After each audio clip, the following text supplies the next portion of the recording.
This video tutorial I will cover name attribute of resource annotation. Here I have defined the class address.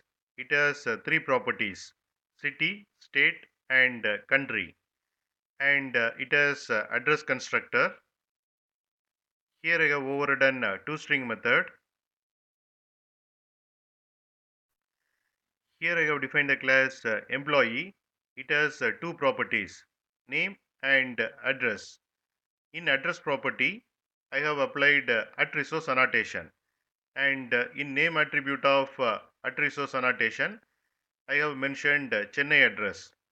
So Chennai address object will be injected to employee, and it has employee constructor and display employee details method.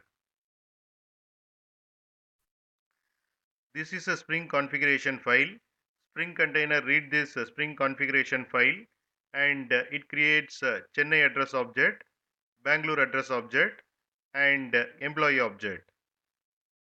In address property of employee, we have applied @resource annotation, and name attribute we have specified as Chennai address.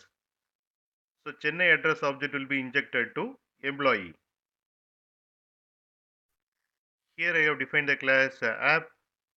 Here I have created application context object by reading Spring configuration file using getBean method of application context object, getting employee object from Spring container, and calling display employee details method.